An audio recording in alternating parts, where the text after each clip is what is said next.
தமிழகத்தில் ஊரக உள்ளாட்சி தேர்தல் தள்ளிப்போக வாய்ப்புள்ளதாக அமைச்சர் KN நேரு சூசகமாக தெரிவித்துள்ளார்.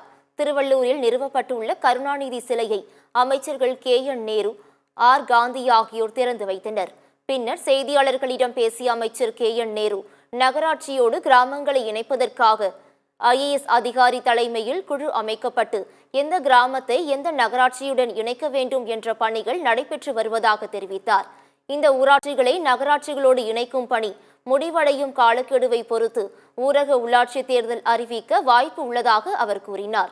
தற்போதைய ஊராட்சி மன்ற தலைவர்களின் பதவிக்காலம் முடியும் வரை காத்திருந்து பின்னர் நகராட்சியில் சேர்க்கப்படும் என்று அமைச்சர் KN நேரு உறுதியளித்தார்.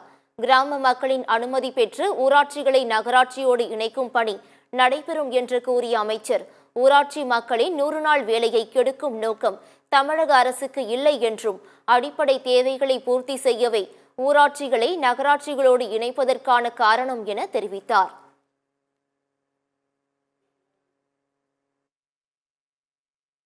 இன்றைக்கு திருவள்ளூர் நகராட்சியில் எங்களை எல்லாம் ஆளாக்கிய தலைவர் கலைஞருடைய சிலையை திறந்து வைத்து இங்கு பல்வேறு அரசு ஆணைகளை நம்முடைய மாவட்ட ஆட்சியர் மூலமாக இந்த மக்களுக்கு பணி ஆணை வழங்கப்பட்டிருக்கிறது.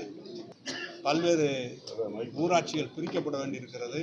அதற்கு பிறகு இந்த தேர்தல் நடைபெறும் என்று அவர் சொல்லியிருக்கிறார். அந்த செய்தி தான். தொடர்ந்து நகராட்சியை பொறுத்தளவு இன்னும் 2 ஆண்டு காலத்திற்கு அவருக்கு பதவி இருக்கிறது. எனவே காலந்தாழ்த்த வேண்டும் என்றாலும் அரசுக்கு அல்ல, உரிய முறைப்படி நம்ம முதலமைச்சர் அவர்கள் காலக்கெடுவை இந்த பணிகள்லாம் நடைபெறக்கூடிய காலத்தை தந்து தேர்தலை அறிவிப்பார்கள் முதலமைச்சர். எந்த ஊராட்சியை சேர்த்தாலும் அந்த ஊர் மக்களுடைய அனுமதியை பெற்றுதான் அந்த ஊராட்சி தலைவருடைய பதவி முடிகிற வரை காத்திருந்து அதுதான் சேர்க்க முடியும். இந்த அரசு ஒன்று செய்யவில்லை என்று கூட சொல்வார்கள். அதற்கு அவருடைய அடிப்படை தேவைகளை நிறைவேற்றுவதற்காக தான் இந்த பணி நடைபெறுகிறது தவிர யாருடைய 100 நாள் வேலையை கெடுப்பது எங்களுடைய நோக்கம் அல்ல.